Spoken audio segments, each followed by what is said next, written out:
बलिया में अंतर्राष्ट्रीय महिला दिवस के अवसर पर रविवार दोपहर करीब 2 बजे शहर के आचार्य नरेंद्र देव हॉल में एक कार्यक्रम का आयोजन किया गया। इस कार्यक्रम में पूर्व सांसद व महिला आंदोलन की राष्ट्रीय नेता सुभाषिणी अली सहगल ने महिलाओं को संबोधित किया। उन्होंने अपने संबोधन में कहा कि आज भी घर और समाज में महिलाओं के श्रम को उचित पहचान नहीं मिल पा रही है। महिलाओं के योगदान को अक्सर नज़रअंदाज किया जाता है, जबकि परिवार और समाज को आगे बढ़ाने में उनकी अहम भूमिका होती है। जिन्होंने महिला आंदोलन के इतिहास का जिक्र करते हुए बताया कि 18वीं सदी में अमेरिका से शुरू हुआ महिला आंदोलन धीरे धीरे पूरी दुनिया में फैल गया और भारत तक पहुंचा। इसके बावजूद महिलाओं को आज भी समान अधिकार और बराबरी का दर्जा दिलाने के लिए संघर्ष करना पड़ता है। सुभाषिणी अली सहगल ने जिले में शराब की भट्टी, नदी कटान और जनियूपुर में पंचायत भवन गिराए जाने के मुद्दे पर बड़ा आंदोलन चलाने की घोषणा की।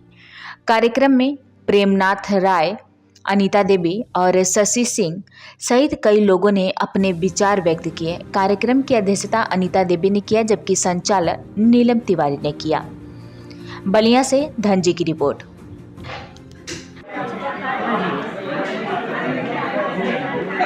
मैडम, आप अपना परिचय दीजिए। मैं सुभाषिणी अली हूँ।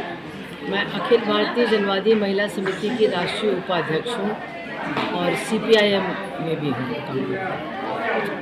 मैडम, आज जनपद बलिया में 8 मार्च महिला दिवस के अवसर पर आप उपस्थित हुई हैं। इस पर आप पूरे देश की महिलाओं के लिए कैसा धन्यवाद आप ज्ञापित करना चाहेंगे? देखिए, इस समय जो हमारे देश का हाल है और देश में महिलाओं का हाल है, उसको देखते हुए ऐसा लग रहा है कि हम लोग बहुत पीछे जा रहे हैं।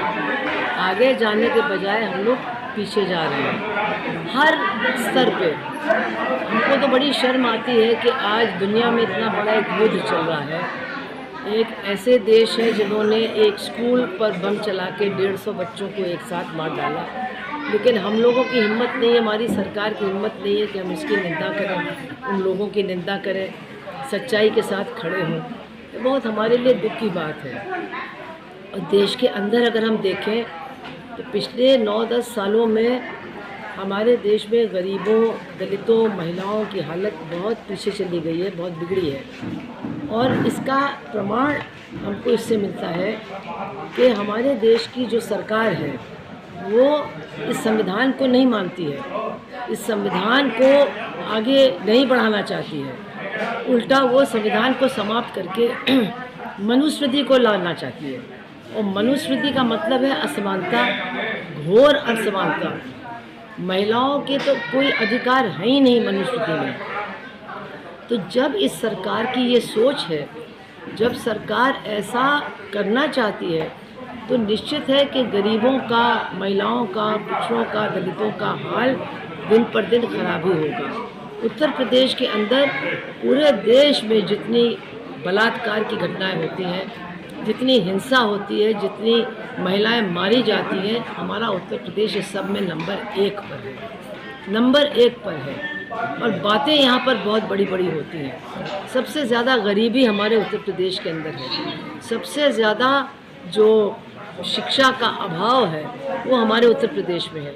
लेकिन यहाँ पर सरकारी स्कूलों को बंद किया जा रहा है। हमारी सरकार कह रही है कि हमने करीब 40,000 सरकारी स्कूल बंद किए, 96,000 का हमारा टारगेट है। तो अगर सरकारी स्कूल बंद होंगे तो गरीब का बच्चा पढ़ेगा कहाँ? गरीब की बिटिया कहाँ पढ़ेगी? आपको मतलब विश्वास नहीं होगा, आज़ादी के बाद पहली बार पिछले साल जितने बच्चों की भर्ती हुई है पूरे देश में, प्रवेश हुआ है, वो संख्या घटी है। ऐसा कहीं नहीं हो रहा है, लेकिन हमारे देश में हो रहा है। और संख्या घट क्यों रही है? एक तरफ तो आप निजीकरण कर रहे हैं शिक्षा का, दूसरी तरफ आप उसको महंगा होने दे रहे हैं, और तीसरी तरफ आप सरकारी स्कूलों को बंद कर रहे हैं। तो ये चीज़ें महिलाओं के ऊपर सबसे ज़्यादा असर डालती हैं। और यही आप स्वास्थ्य के क्षेत्र में कर रहे हैं। स्वास्थ्य के क्षेत्र में भी आप निजीकरण कर रहे हैं। सरकारी अस्पतालों को आप पैसा नहीं दे रहे, वहाँ कोई डॉक्टर नहीं है, वहाँ कोई दवा नहीं है। तो ये सारी चीज़ें तो महिलाओं पे ही सबसे ज़्यादा असर डालती हैं, उनके ही स्थिति को सबसे ज़्यादा बिगाड़ती हैं।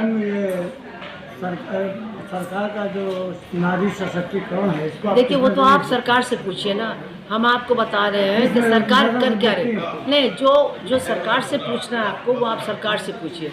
हम यहाँ सरकार से सवाल करने नहीं आ रहे, हम तो जे देख रहे हैं। सरकारी स्कूल बंद हो रहे हैं, सरकारी अस्पतालों का बजट ख़त्म हो रहा है, मनरेगा जैसी योजना जो अकेली योजना थी गरीबों को जो थोड़ा बहुत काम मिल जाता था गांव में, उस योजना को भी समाप्त कर रही है, मजदूरों के तमाम अधिकारों को समाप्त कर रही है।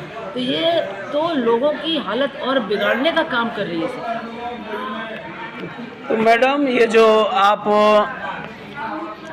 मनरेगा को समाप्त करने की जो आप बात कर रहे हैं उस हम बात नहीं कर रहे हैं, सरकार, भारत सरकार, मिस्टर नरेंद्र मोदी, उन्होंने मनरेगा को ख़त्म कर दिया है और उसकी जगह एक दूसरी योजना लाए हैं। जो मनरेगा था उसमें जो 90% बजट केंद्र सरकार देती थी, 10% बजट राज्य सरकार देती थी। अब उन्होंने 60 और 40 का वो कर दिया है कि 60% केंद्र सरकार देगी और 40, इसका मतलब है कि वो योजना ख़त्म हो जाएगी। Thank you.